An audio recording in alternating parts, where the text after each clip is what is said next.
How was your 2020? Whether it was a slog or a success, hey, let's learn from it together. Tonight we're chatting with three authors who had very different years. Our guests have had breakout successes after years of hard work, writing through difficult times, experimenting, and taking risks. Ever wanted to pack up your family and move to Bali? We'll talk about all of this and more on tonight's episode of The Writer's Journey. Our guests tonight are Krishan Keller Hanna, Rick Partlow, and Brandon Ellis. Welcome to the show. Thank you. Hi, thanks for having me. Hey guys, thanks for coming on. It's for great to having see your us. faces. Oh, you've seen And my face. We see Rick, we see you every Thursday night, and now you are here in all of your glory. And where are you right now? I'm in Central Florida. Florida. And Brandon, let's just go clockwise. Brandon, where you're at? I am in Uluwatu, Bali. In a resort. Oh yeah, in a resort. Fancy. And Krishan, where do you hail from? Liberty Hill in the great state of Texas, north of Boston. Yeah, Texas. So could you guys tell us a little bit about yourselves and what you write? We'll just go clockwise again, Rick. I'm Rick Partlow. I write military science fiction and some space opera. I have, at the moment, I have 38 novels released, and there's a couple more that are coming out soon. And that's about it. So many books. And I'm Brandon Ellis, and I write space opera, and I'm kind of moving to sci-fi thriller, conspiracy thriller, adventure thriller. Nice. I have about 20-something books out there, and yeah. And heading on to new horizons and new genres. That sounds exciting. It's always good. Yeah. Good stuff. Mm-hmm. Krishan. My name is Krishan Keller Hanna. I'm the story mother of the Shaman States of America universe. We have about 30 titles all told in the universe.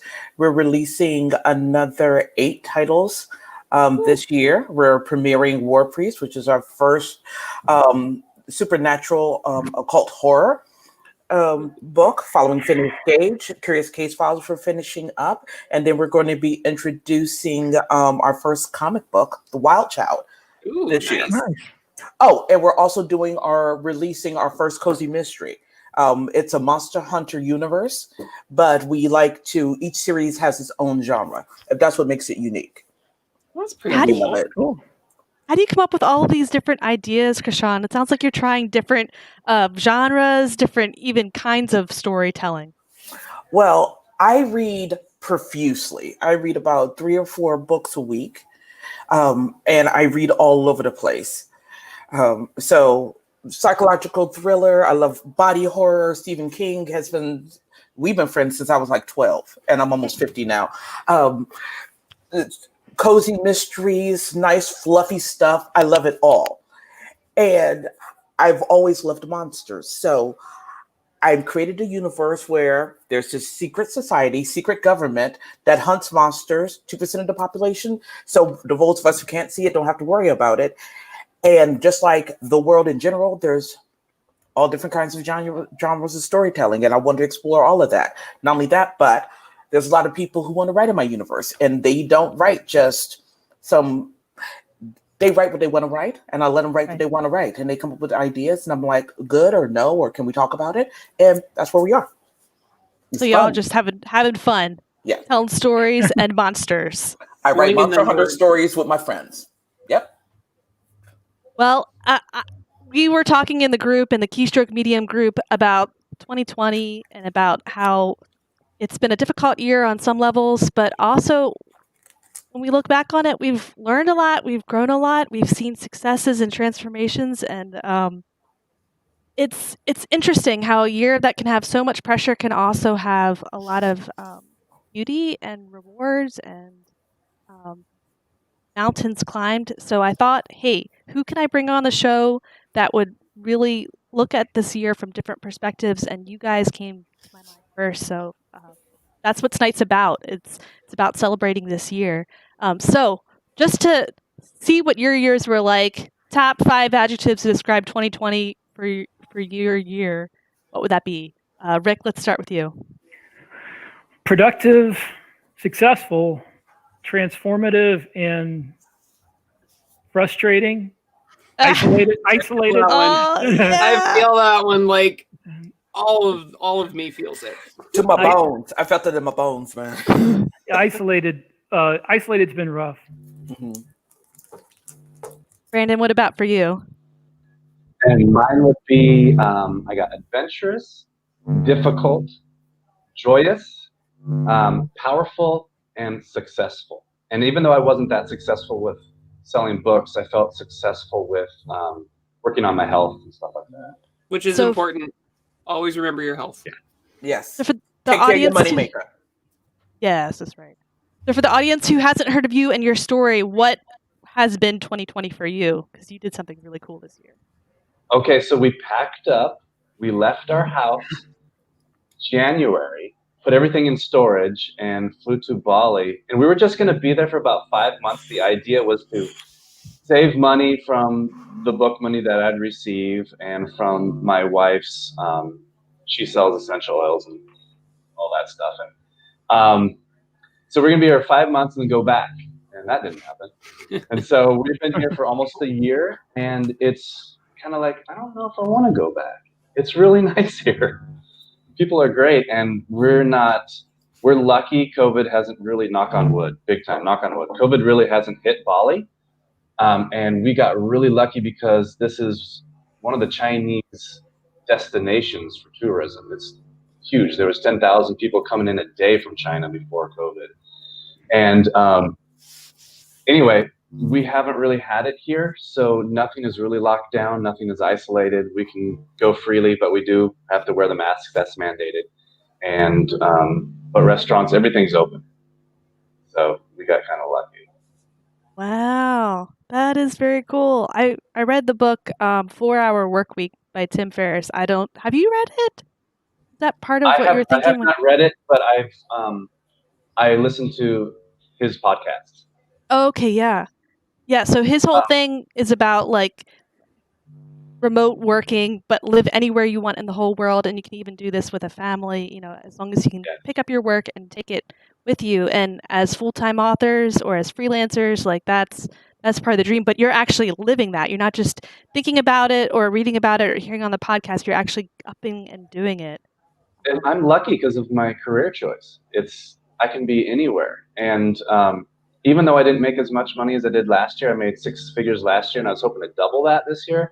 That didn't happen, but still the residual income from my backlist is really good. So I'm lucky, and I can be anywhere, like I said. Yeah. Dreams. All the dreams. And it's not a 4-hour work week. I work almost 7 days a week. If I'm not working 7 hours a week or 7 days a week, it's because my wife is like, come on, knock that off. Take a break. So yeah. So I'm working from morning to about 2 p.m. Then I hang out with my family. So it's and I get to literally, if you could see right out here, it's paradise. It's like right out. I have this big window. I am soaking in the energy of the paradise you're seeing. I'm just like, I'm just gonna soak it in right here. Just vibe it. Yes. I could show you my backyard. In Florida. Hey, that's pretty cool. Oh, Florida's kind of paradise. Yeah. Except for the people. We love Floridians too. I love them too, but there's just too many of them. And they're your neighbors. That must factor too. But Sean, what would you say top 5 adjectives for your year? Hopeful, energizing, grief-stricken, resolute, and peaceful. It's been a year. It's been quite a year. I started off in paradise too, but not Bali. I spent it in Hilo, Hawaii. And talk about gorgeous and green and lush and slightly moist. I used to live in Hawaii. Sorry? I used to live in Hawaii. Oh, great place. It's wonderful. Oh, and by the way, Shadow the Illustrator, I do not know how to do a smoke ring. Sorry, baby. And so we had gone into 2020 learning the lessons from 2019, and we were going to implement them, and then the plague, and it kind of stopped everything because a lot of it was about going out, meeting people, doing shows. I was going to go back to the con circuit. All of that died. And then we had to find different ways because I had just opened up a pen shop to supplement the income that was being lost because I was being pirated. And Oh, yeah, I was being pirated. I'm like, there was a lot of people who were going on my mailing list like, oh, I love it. I sit up there and I download them for free and I read them. I'm like, thank you. Not really. I think. And so I had to think of a way to generate income when these people they obviously love my work, but just not enough to pay for the book. So I generated something that assigned value to it that they would actually buy. And so I opened a pen shop and that started. And I was going to go to cons and introduce myself that way. And also was going to start the comic then. And we were going forward, moving forward, doing well. And then as COVID hit, everything started to shut down. And then I lost my mother-in-law, whom I love. And I went back to this. And then a few months later, I'm quite sure all of you are at least familiar with Scott Paul. He was a dear friend of mine. And those really hit me because these people were part of the pillars of my foundation of my life on the personal side, family, and then the professional side. Because if Scott Paul wasn't there, there would have been fewer people I could just call and cry about what am I doing with my life and why am I trying to actually write? Why am I doing this? And from there, I became more resolute in that I have only a limited portion of time. And this is not the time for me to be bashful. This is the time to sit there and look at Shaman States as the thing that I want it to be, which is another Marvel universe where there's a bunch of properties and a bunch of stories. And that's my cat breaking something. Oh, goodness, Baelish. And once I realized that I wanted to keep my footprint in the writing world small, but my content is what's big. I don't want to sit there and rapidly publish. I want to publish a lot of work. I want a huge catalog. I want a catalog as big as my house. I want a catalog as big as my butt. I want it big. So that someone takes a look at, all of where do I start? And you're just like, just pick one, baby. Just pick one. What you like? I love it. And once I realized that that's what I wanted to do, and the path that I see a lot of the independent authors doing was not my path, and that was okay. And when I talked to them, they were like, "Yeah, that sounds so much like you. That sounds more like you than what I'm doing." I was at peace because a lot of writers, they see folks publishing every month or dropping all these word counts, and they're like, "I can't do that." You don't have to. You absolutely don't. Hugely important. You definitely figure out what is gonna work for you. Where's that dream? And honestly, that sounds amazing to me. What you're saying, because like people be like, this dude over here with his 5,000 word days, and something that he just completed last night. Yes, share with us. I finished 1 million words for the year last night. Wow! Rick Parlow, 1 million words already knocked out before 2020 is over. Yeah, right. I currently can't do that. I don't know if I'll ever be able to do that. Right. And I don't know if I'll ever do it again. It was hard. But I love that you figured it out and you are going for what is working for you. I love that. And don't hear what I'm not saying. There are people who will happily drop those 10, 15,000 words days. And that's what they do. And I'm happy for them. And I see them and I'm proud of them. And I can say, yeah. But at the same time, I do not apply that. I don't compare myself and apply that to my world and what I'm doing. And I don't allow myself to feel less because I'm not doing it. Because what I'm doing is so worth it. Right. And I'm also hoping that a lot of people do that and stop the whole, they're writing so fast. I wonder if it's any good. Stop it. Stop it. Stop it. Stop it. Right? Celebrate That's right. all the authors and everything they're trying to do. Right. And, if something in there looks interesting, you're like, huh, Yeah. giant catalog of huge worlds. I could chat with some people. We could get some stuff. Do it. Yes, do it. Get more worlds, more Right. universes. More worlds, more universes, podcasts, write plays, do all the things, because as writers, we forget that it isn't just books out there anymore. There's so many things that you can do. And yes, I'm the illustrator. I want a catalog as big as your art supply collection. I'm taking it that you have about 60, 70 tubes of gouache and the entire Copic marker collection. Yeah, all the oils, all the canvases. Yeah, I feel you. And I understand you. Yes, I want it that big.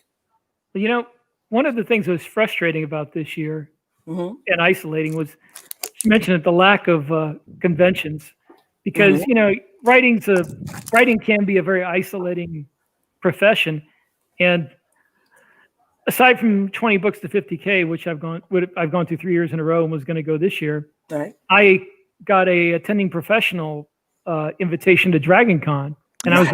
I was really excited about that, and then boom, no more Dragon Con. Right. Still So- tough, though. Yes, still Bravo. Yes, Dragon Con, Austin Wizard World, OchCon. What else was I doing? Armadillo Con. All of Armadillo those. Con? Yes. I haven't heard of that one. Oh, it's a local con. I absolutely In want Texas. to- Yeah. I Of figured. course it would be Armadillo. Obviously. And Yeah. Here in Florida, we'd have Possum Con, I guess. no, you have Gator Con. Oh, that's true. Teeny Lizard Con. Yes. So, Rick, what is that like, getting to see people in person, other authors in person, and hearing from them and just connecting with them? What does that do for your writing or you as an author, you as It a doesn't really person? do anything for me as a writer. It just, as a person, it makes me feel less alone, because in our immediate areas, I don't know about you guys, but in my immediate area, there is like incredibly few people who do this for a living. Mm-hmm. And everybody that I connect with that's a writer is doing it like I was the first 15 or 20 years. I did it as a hobby, working on the same book for 5 years, trying to get it done. I feel seen. But no, there's nobody who's doing this as a business, as a profession. Mm-hmm. I mean, there's like a couple of people that are about an hour away, and I've hooked up with them a few times, but locally it's really feels alone. Like there's nobody else that can identify with you, and being able to talk in person and connect as real people to other writers who are doing this for a living or trying to, it just makes you feel less of a unicorn. It Yeah. gives me a huge energy boost. Like I'm missing that at the end of this year, that the 20 books energy boost. Right. And being able to talk to people and sharing stuff and not having to explain or justify why you're doing what you're doing. I think that's the biggest part of being able to go to cons and sit down around us in a circle, drinking your drinks and talking about how your back hurts and this character just will not do what you tell it to do. I've already sit up there and outlined, I've written, and they want to go off and change their sex and go and beat little possums in the dirt. And I told them no. And they're like, girl, yeah, I had that same problem. Instead of the Hey, Jesus. sort of back away. Yep. It's people who get you, and Yeah. I'm missing that too. That in person, I can just jump in on, I have joined world building. I have joined like a writers group where we meet with Zoom meetings weekly, Yeah. which is good, but it's at least it's adult conversation, but it's not the same as meeting people in person. Right, but having said that too, I hopped in with the Coronitas. I see some of y'all in the comments. Don't think I don't see you. And in this time of absolute isolation, it has been a godsend to be able to once again just connect with folks who you don't have to explain why you're doing it. You just have to explain what you're doing, and they get and they understand. And so until I can actually meet them and hug them and put hands on them and shove alcohol down their throats, it's the next best thing. Yeah, but this year it kind of leveled the playing field. It brought everyone together on the internet because we can't be together in person. So no matter what your profession is, we're all in the same boat of kind of being stuck in our houses, but also stuck on the internet and having to relook at what connection looks like, what networking looked like, what supporting each other looks like right now. And this year, there's opportunity here too for Brandon as well, even in Bali. Yeah. I will say I just had a call with a friend opening Christmas presents because it was the only time he could do it. And it was still super exciting because I got to see him open the Christmas presents even though I couldn't be there. Right. So anyway, you were talking. No, you were here. Right there. Sorry. Brendan, I was just going to say in Portland where I was before I came to Bali, every 2 months we'd have a get-together with about 20 to 30 authors. And they're all 20 books to 50K conference attendees, and it was excellent. I mean, it's very helpful. So if you can find or if you can create something like that wherever city you're at, I would recommend it. That's a really cool idea. I wish I could. Yeah, before the show, we were all talking about moving to Texas, so we'll just move to Krishan's house. Yes, you will. Go You can take care of us. down there. And I can introduce you to the folks here. I can introduce you to the barbecue here. We'll get fat and rich together. Yes. All that. Don't say barbecue. I am not moving to Texas, but No, okay, you can just visit. You don't have to stay here. You can just visit. I'll visit. Yeah. Okay, good. As long as I see your face, baby. I'll visit Steve Bollier. He lives in Texas. We've got a plan, and we're gonna visit Steve. Yeah. All right. So 2020. Did you guys try anything that really changed your writing process, your writing habit, your productivity? Rick, a million words. Okay. Anything you tried that really made a big difference for you this year? Just from sheer practicality, as far as because writing a lot every day is hard on your body. I found that if I move rooms like 2 or 3 times a day and like move from one position to another, it really helps with the not having a bad back, and a sore neck at the end of the day. Like right now I am on what they call a drafting chair, sitting at the bar between the living room and the kitchen. And I can write here, in one position. I have a computer desk in the corner of the living room. I can write there, or I can write on my laptop in the bedroom. Different seating positions, different hand level, and just moving. I was working on 3 different books at once at one point this year, and I would move between one room and another when I moved from one project to another. I would write at the desk for 2,000 words, then I would close that up, eat lunch. Take a break, come over here and write here. Then I would go to the gym and work out, eat dinner. Then I would go to the bedroom and finish up writing in there. So it really helped as far as not being in, having a dull ache all over my body every night. That is important. Keep it moving. Does it also help you with focus, like to get your focus back into a new story? It does. It helps to go to a different location when I'm writing a different story to get my head out of one world into another. What I've been doing this year is the first thing that I did was I got a part-time job outside the house. Absolutely, because for 4 years I was sitting in my house. I had retired from my tech job. I had stocks. I was able to do that. And I sat in my home and I wrote, and I depressed myself because I was looking at the same 4 walls because I don't leave my house. Not really. And so what I did, the first thing I did was got a part-time job. So I wear the green apron, I sling coffee, and I come back and work. The second thing I did was took up a yoga practice so I can move. And that helps me with focus. It helps me with my back the same way that Rick was talking about, taking care of your moneymaker, taking care of the body that you use to make money. And then on the craft side, I got away from novels. My personal writing, I got away from novels. The next The next two single author title, the ones that I'm writing myself, books for the Shaman States of America, will be short story anthologies. It'll be short stories that tell a narrative. Ooh, I Interesting. kind of like that. And I love it because I can sit down in in a week, I can have two fully developed stories. And so I feel accomplished by finishing. Hmm. I sit down, do a story, I finish, I feel good, I feel successful. I start another thing, I go through, I finish. And that helps me mentally, along with leaving the house and coming back. And that's pretty much what I've been doing. And so far, it has been phenomenal. You know, I have recommended to a number of different authors who are struggling with, you know, just finding words and they're not finishing and this and that. I'm like, write a short story, 5,000 words, 8,000 words. Pick something under 10,000 and write it start to finish. Like how and just do that. Do a few of them. Do 3 of them. Short stories are And harder for me than novels. you will finish.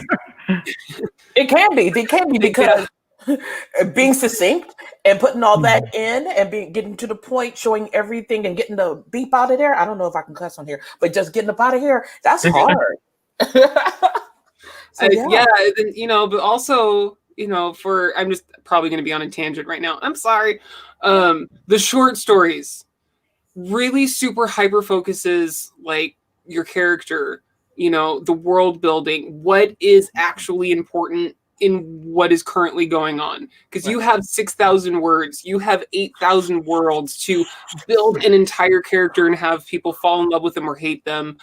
Build an entire world so that the readers aren't confused and completely tell a start to finish, you know, potentially complex thing very quickly. So, yes. And show their shortcomings, their tribulations, and their growth. You got 8,000 words. Most folks call that chapter 1, and that's all you got. I don't write many 8,000 word chapters. I think I'm thinking of Brandon Sanderson because it took me an entire week to finish that book. Oh, that thing was bigger than the Bible. Brandon, what about you? Did anything you tried really have a big impact? Well, I've been a sports therapist for about 21 years. I'm still doing it here in Bali. I'm actually booked almost every single day. I'm here with people coming in for sports therapy sessions. And so, but I kind of retired from that in 2017, and that requires a lot of physical work or physical labor on my part. And so I was in pretty good shape. And then when I retired from that in 2017, or pretty much almost retired from it, I started gaining weight because I was writing all day. I was trying to get 5,000 words a day, and I was eating everything in sight. And it was enjoyable, but I was seeing how much weight I was gaining. I was feeling like crap. And so when I come here to Bali, one of my goals was to get in shape. And I've done that. And what I'm doing is I'm doing a kind of this Wim Hof method in the mornings. And it's this breathing technique, and you feel, when you're done with it, you feel extremely motivated. And then I go work out, and you're just kind of high on life after that breathing technique. And then I come back here, and I want to write 2 chapters a day. That's kind of my goal. It used to be like 5,000 words a day or 3,000 words, but now it's just 2 chapters. And when I write these 2 chapters, I'm not writing them fast. I want to get them as clean as I can. So I will go, after I'm done with the first chapter, I'll go over the first chapter again and again, and go to chapter 2 and do the same process. And what's really helpful is I have this incredibly new, not incredibly new, this new editor that's incredible. And he's somebody who I actually think I prayed up. And he's working with me hands-on, and we're writing books together. And his name is Julius Wolf, and he's fabulous. Wow. He's really helping me out. And he's then not going to get booked up. Yeah. But he is unbelievable, and we're doing several books together. We've got one done and writing the second one, doing the outline now. So And then I have another author I'm working with named William Van Winkle. So I'm working on pretty much 2 books right now. But what I've really focused on, what Julius Wolf is telling me to focus on, is dialogue. And so he's got me watching like shows like Breaking Bad, because I guess dialogue's really good in that. Hunt for the Red October, things like that. And so that's what we're focusing on, or I'm focusing on. Watch Health. Justified. What's that? Testified. Justified. Just I don't right. even know what Justified is. Timothy Oliphant. It's a contemporary Western, and it's wonderful. It's great. You should watch it. It's great. Got great dialogue. Right. Okay. Anything that Aaron Sorkin writes. Yeah, The West Wing. Yeah. Oh, okay. Yeah. His Aaron dialogue Sorkin has legendary dialogue. is such good dialogue. So what about dialogue are you really trying to push it with? Oh boy. It's a lot. My dialogue is weak. I'll just say that. And it has been for a while. My most successful book is called Project Atlantis, and I had Kate Pickford edit that, so that has good dialogue because Kate was on that. Other than that, my dialogue is I don't really speak very well in person, so that's kind of my dialogue, and I will repeat, like somebody will say something and I just repeat it. The next character repeat what that person said. That kind of silly thing. That's common. That's so common. Hugely. I've always heard that the key to good dialogue is not writing how people really talk, but how people think people really talk. That makes more sense. Because when we really talk, we halt in the middle of sentences, we repeat things, we say things awkwardly. But when people recall how they talk, they're recalling the gist of the conversation and the smart things they said. So they don't want to see how people really talk. Yeah. They want to see how they remember talking. Yeah. The condensed version.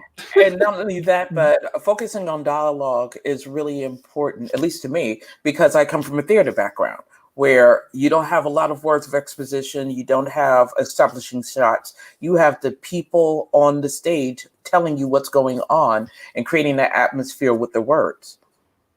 And so reading a lot of plays too would help with the dialogue as well. Mm-hmm.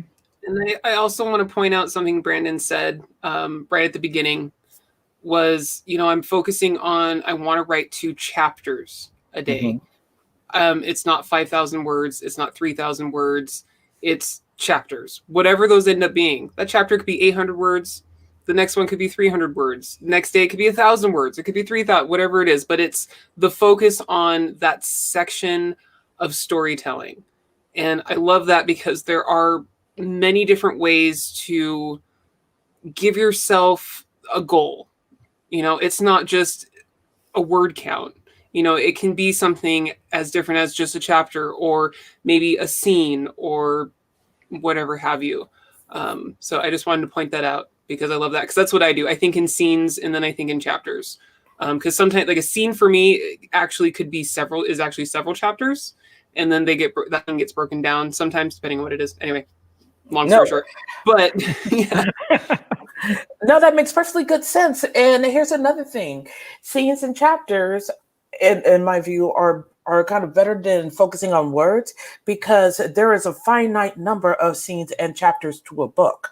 So every time you do 2 chapters, you can track progress. I can write words until the Lord calls me home and never finish anything. But if you sit there and focus on your 2 chapters, make sure they're good, go to 2, you can see where you're going. And when you're done, you finish. Yay. And you've done something, you feel successful. Yes, Baelish, can I help you? Yeah, I really needed to point that out because I think that is huge. A lot of authors get so wrapped up in like the word counts, and then they see like Rick Partlow over here with his 1,000,000 words, right? And they're just like, oh, I'm never going to be able to do anything. And it's like, stop. And at the same time, they have finished something. They finished the scene or finished a chapter, but they don't count that because you're looking at word count. Mm-hmm. Right. That comparisonitis can really hold you back. You can only compare yourself to you, and you're just trying to grow where you are. Did you guys try anything this year that did not work? But you can cross it off your list and say, "Hey, that's not for me. Maybe someone else, but not for me." I don't know if I really tried anything new this year other than moving from room to room. And it worked. I tried to convince myself to write early in the morning because I hear so many people say, "Oh, writing early in the morning it works for me." So my brain just won't turn on that early. I was like a non-starter. I feel you. I tried that for like 2 weeks, and I'm terrified to wake up that early now. It's getting to the point where I would sit down and I would wake up 3 hours later because my body was just like out. So I can't do that. Right. It's the same thing too. I'm a night owl, and my best words and my best ideas come after about 5 o'clock in the afternoon, in the evening. So trying to do that early morning thing, that wasn't what's popping. So I just dedicated that time to leaving the house with the part-time job and coming back. And my work, I don't do as much work, but I'm doing much better work. And to answer your question, Shadow, I just finished the first draft of the script for Wild Child. I am actually doing page layouts for that this week and next. And we are hoping to get character development and pencils done by the end of March, colors at the end of June, and the Kickstarter for it at the end of the year, about quarter four. There was one other thing I tried that I don't know if I can't say it didn't work out, but I have worked a day job. I don't want to call it it wasn't a career. It was just a job for the last 8 or 9 years. And I quit it this year. I quit the job for a couple of different reasons, but I thought I would get like a lot more done having quit that job, but no. That didn't happen. Oh my God, right? I still don't regret quitting it because it was mind-numbingly boring and I didn't like it. But no, I just sleep in. I don't get up as early. I don't get started as early. So everything else in your life feels in that space. Exactly. I thought I had 8 hours, and now what happened? Exactly. And I just want to tell people that I have to keep muting because there's some weird sounds coming from my mic or my. He's got the force trying to take him over. Yeah. Right. Valley is haunted. Giving into the dark side. Yeah. One thing that did not work for me was marketing. I've spent years and years marketing, spending thousands and thousands of dollars, and I finally said, you know what? I'm just going to have somebody do it for me, and that's worked. That's worked, and it's worked very well, and it's taken a lot of stress off, got me back to writing more. And one thing that has worked for me is actually opposite of Rick, where getting up early. I'm a night owl, but I changed that around here, and I'm going to bed earlier and getting up earlier, and for me, it's helping a lot. I'm getting a lot more work done. Let me ask you this: how much of that is being half a world away in a different time zone? I think that has a lot to do with it. I think it has a ton because the sun's coming up the same time every single day and going down same time every single day. Like where I was in Portland, sometimes it'd get dark in the summer around 9:30, 10. Here it's about 6:37. It's getting dark, and about 5:30 it's getting light. And so here in Bali, there's chickens everywhere. Just walking around everywhere. Dogs everywhere. My daughter would go crazy. She loves chickens. Yeah. So regardless if you want to stay asleep, you have the chickens outside your door, making tons of sound. So Valley is where the chickens come home to roost. Oh, goodness. All right, well, we are going to get into chickens and also into your stories a little bit more. But first, we have a word from our spotlight. Yes. Lauren stole the words right out of our mouth. My mouth. All right. Today's spotlight is on First to Fight, Book 1 of Earth at War by Rick Partlow. All right. I just want to say this is a first-person blurb. I've never seen a first-person blurb, so I've really got to get into character. I retired from the USMC, and now I write about space marines. I never thought I'd actually become one. As a sci-fi author with a hit TV show, I have a few ideas about what alien invaders are supposed to look like. In my stories, they're technologically advanced monsters with tentacles and no faces. Turns out I was right about the technology, and about how angry they'd be. But the way they look, well, it's more terrifying than even I could have imagined. They look exactly like us, because they are us. Click buy now or doom. Yay! That was good. Wow. Yes. Good And the job. blurb was Matt. nice too. So, Rick, you put yourself in the story. Not exactly, but I mean, the person in the story is based on somebody I know, except I threw in the part about being a science fiction writer because it kind of fit the beginning of the story, why he was in space to begin with. So, All right, tell me, how well did I hit his character? You can be you did honest great. with me. You did great. And I have to give credit. I have to give credit where credit's due. I didn't write that blurb. This series is published by Scott Bartlett's Permantha Press, and he wrote that blurb himself. So, Oh wow. Well, like Very it's the good, first time I saw Scott. a first-person blurb, and I thought that was pretty good. Awesome. Anyway, Krishan, we've got some questions just for you. Do you now? First of all, I hear you have a surprisingly large collection of swords. How'd that Oh. happen? she's becoming even more my favorite person. Yes, I have a total of 36 wow. melee weapons, pole arms and melee weapons, brute force, swords, maces, battle axes, things of that nature. Oh wow, that started. That started a long time ago because I found out almost by accident that you can learn how to sword fight. It was called Wow. fencing. And I took a college course, and a lot of folks who were in the fencing class were actually lopers, or they were doing actual heavy arms fighting, and they were trying to get their technique right. And so I kind of hung out with them, and then I realized you can buy these things and you can have these things. And I wanted these things, and I wanted to learn how to use them. So 2 marriages, 2 kids, and a good 30 years later, I have a massive collection.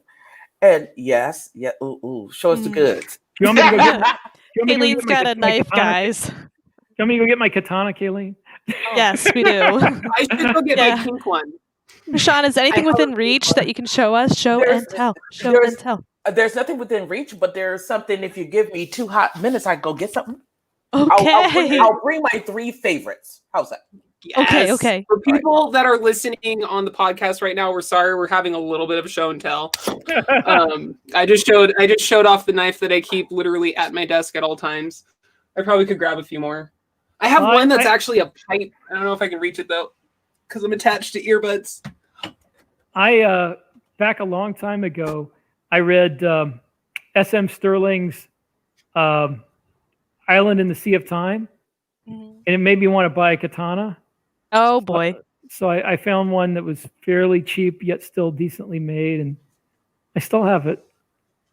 Rick, do any of these weapons help influence your writing? Like just the fact that you've handled them, like you were, I don't write you're a any vet. fantasy. I don't write any fantasy, so I don't do much in the way of swords.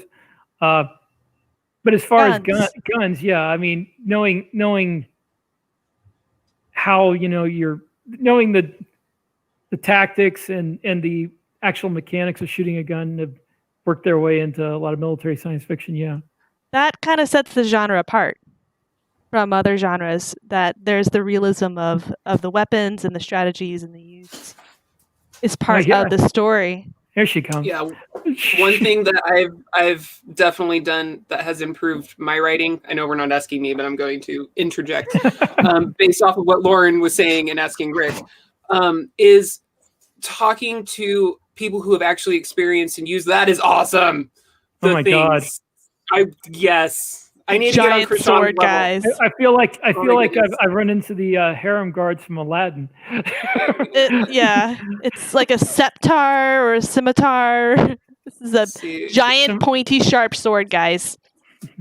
There we go. Now we can see all the amazingness of Krishan. Okay, this is my scimitar. This is my Moorish Yes. scimitar. And this is one of my favorite pieces. It is sharpened. It has an edge. It's an edged weapon.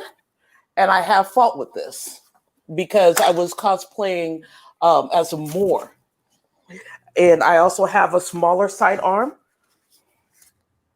Let's see. I love it. So she's displaying some like epically pirate badass assery right now. Right. These are two of my favorite pieces, and I usually wear these together, and I fight with those. And this win? This one is one of my other favorites. This is a gift from my husband. This is it's a gundao. Oh, okay. Oh, that thing is that could chop some heads off. Right. This is approximately 5 feet high. The blade, as you can see, arm for scale. It's a nice long blade. This does not have an edge on it because I do not know how to use it, and I'm still practicing on this one. That is so cool. I need to get on Krishan's level of awesome weaponry. Oh my God, it's fun. It's absolutely fun, and not only that, but it's just interesting. And having a husband who understands that I do need these weapons, and no, I'm not going to use them on you, goes a long way. Goes a long way to getting this. And then not only that, but you also when you deal in weapons. I'm about to sound like I'm an arbitrator, but when you actually collect weapons, you meet the most interesting people, and it's always a lot of fun. So, excuse me, I'm sorry. Elaine Bateman says that 5-foot sword on a staff is the same height as she is, which pretty close to my height as well. And then Jake Clifton Slater wonders if when the beheadings will begin. Oh. So cute, kitty. And here's Are we good? Hayes will continue until the morale improves. Right. Yes. Baelish is trying to sit up there and arm himself. I'm like, no, stop doing that. That was Baelish. And he saw that the arms were out and he was like, oh, can I lick them? No, you cannot.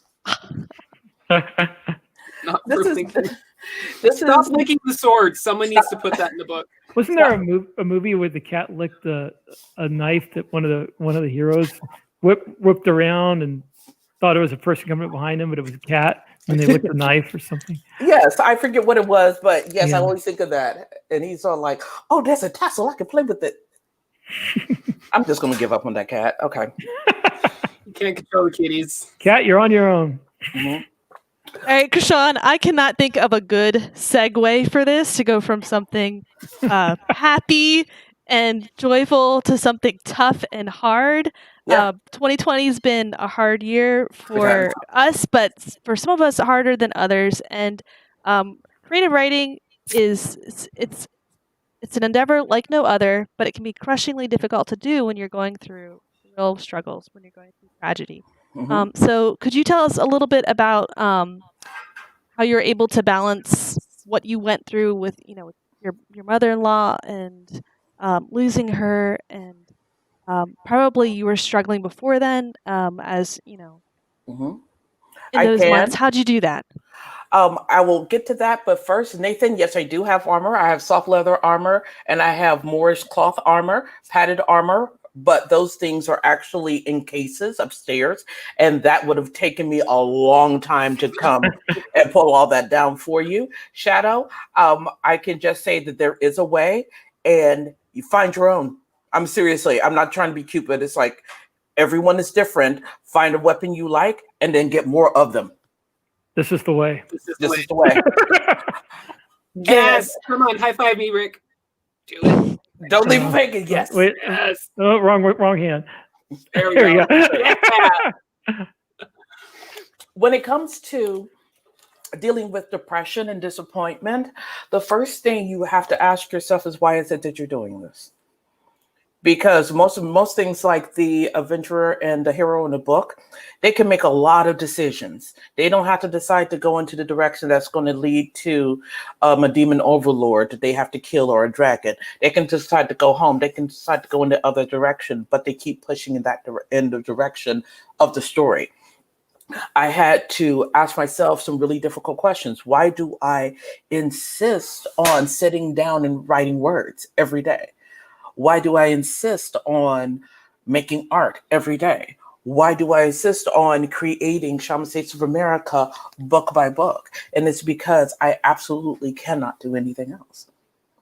And once I realized that this is what I was built to do, I'm not going to do anything else. I have to live with it. Then the next question becomes, how do I want to create it? And at what point, or what has to happen for me to consider myself a success at it, right?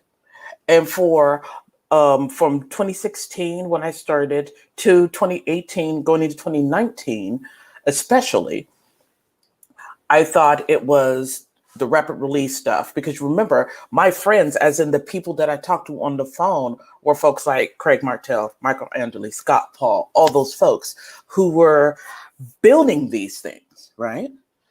And you see your friends, not just like people that you see online, but like your friends that you actually drive up to see doing this, and you try it and you wonder what's wrong with you. And then you realize there's nothing wrong with you, it just wasn't your deal. And once you accept that that isn't your deal, you figure out what it is that you want to do. And I'm more along the lines of producing works for other people, giving them a place where they can shine, and producing odd little things for me in all kinds of genres, right? Once I realized that and started going in that way, it started to ease up. And through that, I also realized that writing is catharsis for me. A lot of people, when they go through a bad time, or someone makes them mad, or someone hurt them, and they want to write so they can kill them off, right? I mean, that's a trope, isn't it? I'm going to put you in a book and kill you 5 different ways. And then I'm going to bring you back in the next work and do another 50 ways, right? For me, it was more like, you hurt me because I thought you were something you were not. And so I'm going to put you in the book, and I'm going to create you into the thing that I thought you were. You're going to start at this point, and you're going to go through a lot of shit, and then you're going to be redeemed, and you're going to grow into this person. And I've done that for a lot of things in my life. I've used the words and that philosophy to get through the hardest parts of 2020, the COVID, the BLM, the protest, all of those things. I created an anthology series that I'm working on piece by piece called Shaman States the Plague, which is talking about how the hunters deal with COVID. And COVID, as it turns out, is actually a sentient being that's taking over people. And, there you go. Right? At And, least no one fell in love with it in yours. oh my God, I saw that and I was like, I understand you, but I don't get you. You have to find your way to sit there and make it to resolve these things in your mind, right? Some folks, you fall in love with the virus, and some folks is sentient and you gotta kill it. Finding a way to come to terms with the hard parts of your brain, hard parts of your life, your interactions with people, things you cannot control, is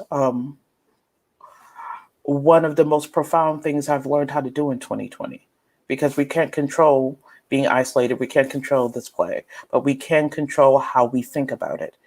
And words are powerful, and it has the power to change how you think. And if you know how to use your words well, you create miracles. And that's what I did this year. You know, I love how you're taking these situations, the people in the lives, the situations in the life, and you're like, but this is what I thought. And you're working through, you know, in a sense, the trauma of what did happen, creating something amazing out of it, and then you're building it up. It's almost like a healing process. You're building it up because it's over and done with. Yeah, Let's make something good out of it. exactly. And I really Exactly. I really It is, and like, is it Bardo? Oh, Bard of today. Oh, hey, you. Yeah, you turn those into it's super therapeutic because you're not getting away from it. You're not hiding from it. You're facing it dead on. You're figuring out how you feel about it, and you're figuring out the lessons. Because 2020 has been a dumpster fire of a teacher, but we've learned some good lessons, haven't we? We learned a lot about ourselves. So yeah. Brandon, were there any lessons that you learned in 2020? Did you say me? Yeah, Me or- yeah. me Maybe as or a Brandon? result of everything you did with like transforming your life, bringing your family to Bali, or maybe as a result of something else, but a lesson that you learned. Quality over quantity. So before I was in the past, I was wanting to do the rapid releases and get as many words down as I can and as many books out as I could. I no longer feel a need to do that. I want the quality in my work. So that's what I'm focusing on. That's why I've studied craft this entire year. Almost every single day, I'm reading a book on craft or doing something that will elevate my craft. And I stopped worrying about Mhm. money. Actually, that really helped me out. I have a vision board I look at every day, and I kind of took out the money aspect of it, and instead it's more or less I'm focusing on the gratitude of my life and things that are happening around my life, even the lessons from things that I perceive as negative. And I want to get down, so I'm kind of switching to one of the thriller genres. And what got me to there is a seven-figure author who does space opera. I'm not going to give you his name because he didn't give me permission to.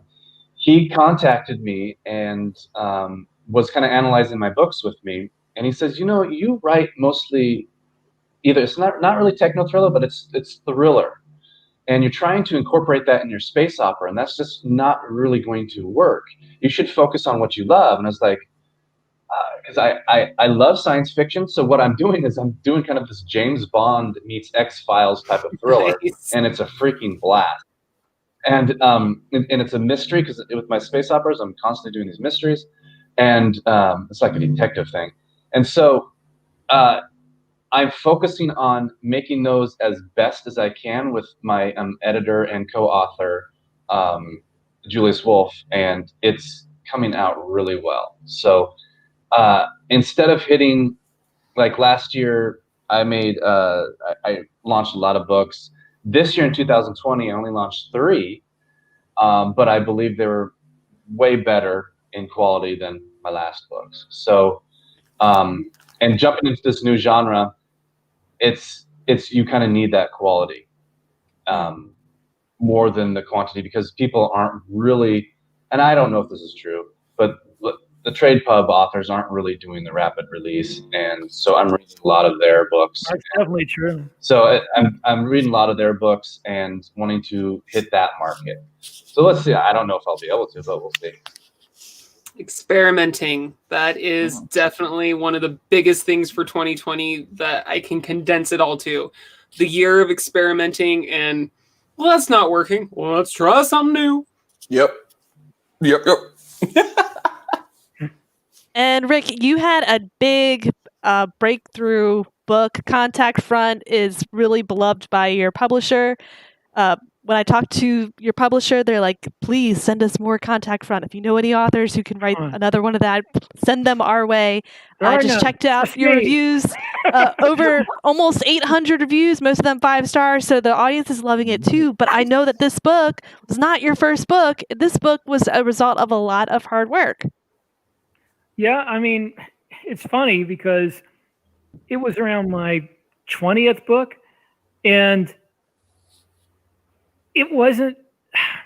I don't want to put this in a way that sounds douchey, but it wasn't that hard to write that book. It was just like I had written Wholesale Slaughter for the 6-book series for Aethon, and they wanted me to write another military science fiction. And I looked back at I wanted to do something that I could write quickly. So I didn't want to invent a whole new universe. So I went back to a universe that I already had 12 or 15 books written in, and I just used that universe. And I looked and there had been a war in that universe that was like a big preamble to a bunch of the books. So I said, well, I've told a lot of the stories about this. Let me find one that I haven't told. The guys in the battle suits. They're at least in the background, but I haven't told that story. So I'll just write that story. And I had already had a short story written for Backblast Area Clear, which was J.R. Handley's military science fiction anthology. Richard Fox's story in that got nominated for a Nebula or something. Yeah. Yes, it did. So mine was in that one, and I took that story and I expanded it, and it just kind of came out naturally and wrote itself, and it wasn't hard to write at all. And I didn't think it was going to do anything. I thought, okay, well, it's just like another book in the backlist, little steady income coming in. And people just really identified with that character in a way that I did not predict at all. See, but you're just like, you had this whole thing going, and you're like, but this is a perspective that's never been seen, which the unlikely perspective. People love unlikely perspectives. That's true. I guess the perspective of that person was the thing that was different about it from usual military science fiction.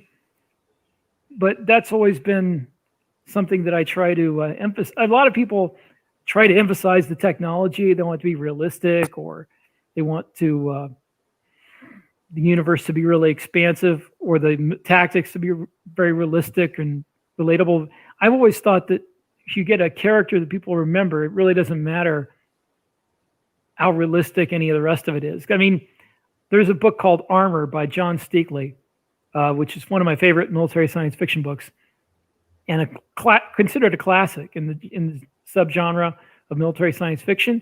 And as far as tactics and science and all that stuff goes, it's pure Star Wars, blaster kind of stuff, almost like a level of Galaxy's Edge, But it's considered a classic because the characters in that book are just so incredible and so memorable. And that's what I always try to do with military science fiction, which may be different because a lot of people that write it are really concentrating on just the nuts and bolts of a military campaign and making it look like, you're writing the story of one of those tabletop war games. And I want to write the story of some guy that's just like the reader, who gets thrown into the mud with people shooting at him, and how he deals with the stress and violence and fear. And gets through it. Yeah. Gets out on the other side. Yep. And hopefully thrives, because people aren't going to want to read it if he doesn't thrive. That's so true. Yeah, you can't keep him in the mud too long. One of my least popular military science fiction series, which not unpopular, I shouldn't say that, but the one that gets the most flack for the main character is kind of broken and emotionally, stunted. And I get so much flack for that main character. And I'm like, well, there are real people like this, but they don't care. They want somebody who thrives in the circumstances. Does he stay broken? I mean, did you fix him a little bit? Not until a couple of books in. Oh, okay. There you go. But still, it is realistic. Some people need a couple of books to learn that lesson. Yeah. Well, I have found in real life that people who are already broken are not going to get fixed by going to war. Yeah. What does fix them? Stress, like combat stress especially, it doesn't change you on a what's the word I'm looking for, an existential level. It just makes you more of what you are. It takes that to 11. So if you're an addictive personality who already like hit the booze a little too much on the weekend, when you come back after war, you're going to hit a lot more, and you might have problems with addiction. If you are somebody who is already very disciplined and attention to detail, well, that's going to get driven to 11 too. You're going to become more of whatever you were. You're going to be more of whatever has caused you to survive. Yeah. The things that you use to survive, because you're in combat, you lean on those. You lean into those. So your strengths that you lean on, even if they're crutches, that's what you know. Yeah, basically. You need crutches a lot more if you've got post-traumatic stress. I think we all just got like a little bit of a lesson in the middle, because I'm writing in middle sci-fi with Frisbee right now, and like that's one of the things is the characters themselves, like they have these certain things each about them, and it's some of them it's like it just keeps getting stronger. And Lauren over here, being our editor, she's like, cut it out with Patty. And I'm like, I'm sorry, but she's adorable. Stop it. But we're getting there. Okay, so we're a little bit over. I don't want to cut it off, just be like, yeah, we're done. But are there any last minute questions, Lauren, that you like really super wanted to hit on? Rick, 1 million words this year. Any tips for how someone else could do that too? Have been a writer for 25 or 30 years. That helps. There you go. For real. Yeah. I mean, seriously, everything you do that you get better at from practice. Mm-hmm. I mean, and they say your first 1 million words is garbage that you might as well throw out, which probably is true, because I wrote all of 3 books and the better part of a half a dozen more before I ever wrote one that was suitable for publishing. So, you have to write. I mean, it sounds cliched, but to get to a point where you're writing 1 million words, you have to have written a long time. Nobody jumps in and just starts writing 1 million words or starts writing, 5,000 or 6,000 words a day. It's really hard, and it takes a lot of planning. If you want to write 1 million words in a year, I would say that except for very few exceptions, you need to be a plotter. You can't be a pantser. That you need to outline very, very carefully. You need to chapter by chapter outline with each beat telling you what you're going to do next, because you don't want to be sitting there staring at the screen like, what are they going to do now? Because that's a good way to waste 2 or 3 hours. A plot like Josh. Well, I mean, you plot however works for you, but you got to plot in detail. You have to make sure you know what's going to happen next. And for me, I don't know about anybody else, but I could not have written 1 million words writing 1 book at a time until it was done, because I get burned out. If I write 3,000 words in 1 book in a day, it just burns my brain out. 2,000 words is like a comfortable level I can write in 1 thing. So for me, writing 1 million words meant writing 3 different things at once for a better part of the year. Mm-hmm. So I could. You split that up between 3 different books. Yeah. So.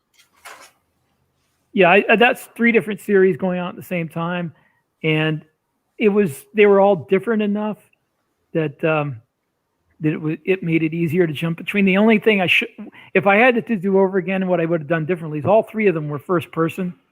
I had like 3 series going on at the same time, all first person point of views, and it was difficult making sure the voice of each of those characters didn't bleed over into the next. So if I had to do it over again, I'd have like third person, at least one of them.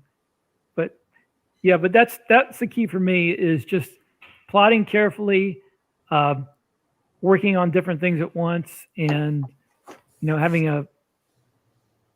a break between them to get my head out of one into the other. But yeah, but I'm serious when I say it's really hard to start writing that much in a day unless you've been writing for a while. I mean, I wouldn't recommend anybody try to, if they're just writing their first book or even their fifth book, to try to write 1 million words in a year. It's really hard, even if you have a lot of experience. Yeah, I love the little picture meme that comes up with a little potter, little they are turning their pot, and there's just like this pile of discarded ones behind them, and it's the beginner doesn't see all of the pieces that came before the masterpiece. Right. It's the what is it, and then secondarily, the master has failed more times than the beginner has begun. So get your butt in the chair as much as you can.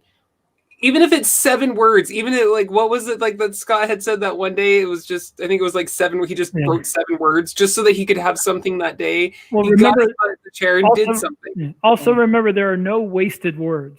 No. There is not. Even if it sucks, you got it out of your system. And you have to write a lot before you get to where you can write well every time. I mean, a lot. It's people say, like, I get a lot of, this is going to sound egotistical, but now on the books that I've written recently, I get a lot of compliments on the consistency of their quality. I didn't get that from the first books I put out. Not even the first ones that were good enough to be published. It took 10, 12, 15 books, books that were suitable for publishing before I got to the point where I could keep it consistent and not have one good book and then one crappy book. Polishing that writer hand. That's actually reassuring to me, that if I just keep at it, I'll get there. It will get easier and I will make progress, but I just got to keep going with it. My daughter plays soccer, and when she was younger, one of her coaches told her 10,000 hours.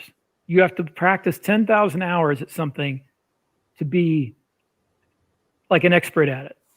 And whether it's going to be soccer or writing or martial arts or whatever, you have to put 10,000 hours into it before you can be called, really, really good at it, or an expert, whatever you want to put it. You can be where it comes naturally. That's just how much practice you have to do. So just so everyone knows, yes, I did just calculate that on my phone. If you were to go nonstop 24 hours, that would be 417 days. I rounded up. Yeah. So that's over a year, nonstop, from sun up to sundown, and you start again. So, I mean... Of course, you'd be dead long before that. Oh, yeah. No, Yeah. like 10,000 hours, if you put that into a reasonable amount of terms, I mean, you're talking 5, 10, 15 years. Exactly. You're talking about 7 years, 4 hours a day, every day. But there's something about this too that I love this figure, but I also want to talk about how before you become a master, you still have good stuff, and all that stuff is also worth publishing. It is. It is. Like the early stuff that I wrote, I mean, it still made money, and a lot of people still like it a lot. It's just consistency comes with practice. Practice, yes. Brandon, I feel like we didn't hear too much from you, especially about Bali, so we'll have to have you back on sometime to talk about that. But any words of wisdom from the other side of the planet for us? Yes. Last year I was successful. This year I wasn't as successful, so I felt a failure because I was comparing myself to everyone else. And when I got over that hump of comparing, I stuck to my guns and did what I felt was I guess right for my writing. And like I said before, it's about quality, not quantity. So that's how I'm pursuing my goals now. So that's pretty much all I have for that. So doing and what also, makes you happy. And also, yeah, doing what makes you happy. And also, kind of like what Rick was saying, it can just keep going. If you're a writer and you want to be a writer, don't give up. You're going to have ups and downs, and probably more downs than ups. But that up is usually really high. And so, yeah, and move to Bali. Josh Not Hay every- says, Not Brandon, everybody brother, knows. Don't right be too here with proud you. of- All right. All right. I have one more that I want to throw up there. Nathan Pede. A journey of 1,000 miles starts with a single step. And not stopping. And not stop, taking the next step and the next step and the next step, and burning your foot, breaking your ankle, wrapping that bitch up, taking a tiny break, and taking another step. That's what And it's then taking ibuprofen. Yes. and ibuprofen. The journey of Maybe 1,000 some books whiskey. starts with a single word. All right. Thank you so much, Rick, Brandon, Krishan, for joining us on this menagerie of the culmination of 2020. How different minds work, how different processes work, and how, you're all reaching towards like the same sort of like thing. And it's all the different paths. So many different paths, so many different mountaintops, as Michael Anderle would say, different paths of that mountain. And I love them all. Yeah, so really quick, because I know I think I have not been doing this as much as I should. Where can our audience find y'all's work? Rick, let's start with you, and we'll do the little clockwise thing. Amazon author page for Rick Partlow. As far as I know, I'm the only one with that name. I also have rickpartlow.com. It's my webpage.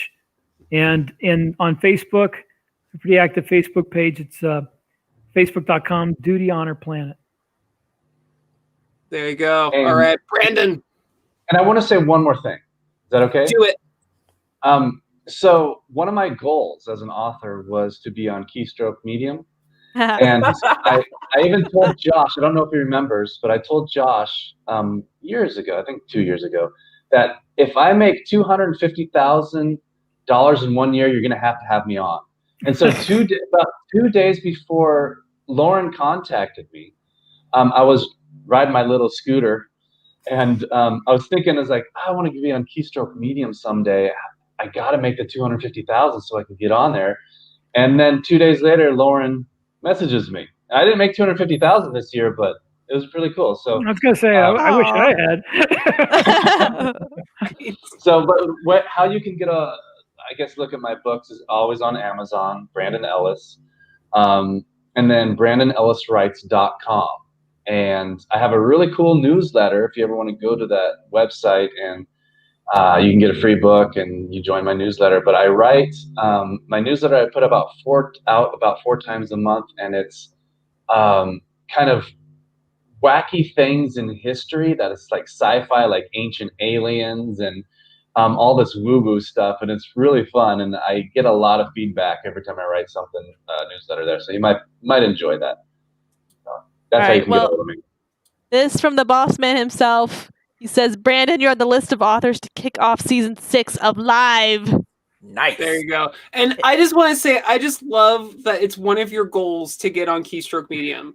Like, that just warms my heart so much. I'm just like, the thing that Josh and Scott built with just two authors just wanting to chat it out and do the things is like, people want to come and be a part of this family that we've built. And I love that. I love that so much. And I'm going to hug you from across the world. Yes, hugs. Okay, Krishan. Yes.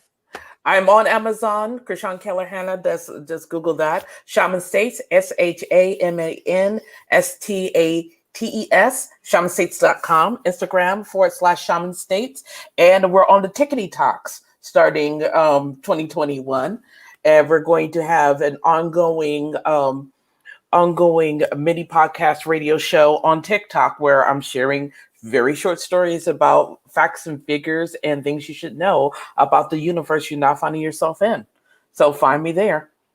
And on ShamanStates.com, you can also join my newsletter where I talk about how my week went, what we're doing in Shaman States, the products, Kickstarters, and all the things we're starting up, and how you can get into my books.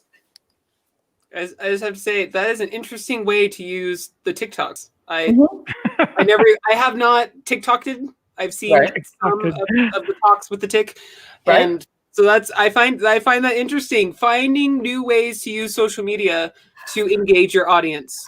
Fun fact, I found that on the Farsi TikTok. There's no one telling stories or reading poetry in English. It's all in Farsi or in Arabic. And what they're doing is they have the little what do they call it when the bars go up and down according to the sound? Equalizer. Yes, they have those going, and they're telling these beautiful poetic things, telling these poems 60 seconds, and then they go on to the next one. And I'm like, that's good. I should do that. But in English, because I don't know Farsi. I have no idea what they just said, but I love what they're doing. Mm-hmm. All right, so to culminate everything that we have just gone through, know what it is that you want. Even through the hard times, find something that you can build out of that. It doesn't have to all be negative. It doesn't have to drag you down. It can help build you up and make you stronger. Find unique ways to reach out to your audience, be it the TikToky with the things and what she just said, and get your butt in the chair or on the patio or in the couch or laying in the bed or standing at a desk or chasing after a cat while you're dictating into a thing. Yep. Get words on the page into the microphone. Get it done. And then you too one day can hit 1 million words and then look back and be like, that is a mountain that I just climbed, and I could not be here had I not taken that first step, and the one after, and the one after that, and the one that broke my foot. Let's do it all together. Alrighty, for Lauren Moore, I am Kayleen Williams. Thank you, Rick, Brendan, and Krishan for joining us. For everyone in the audience, don't forget to, I'm scrolling up because my brain does not remember that long. Book 1, Earth at War by Rick Partler. Don't forget to go check that out. I love this first person blurb. I mean, I would already be clicking look inside because that's super unique. Anyway, be sure to check us out next time. Ding the bells, do the subscribees, and reading, writing, everything in between. Right there on keystroke mediums. The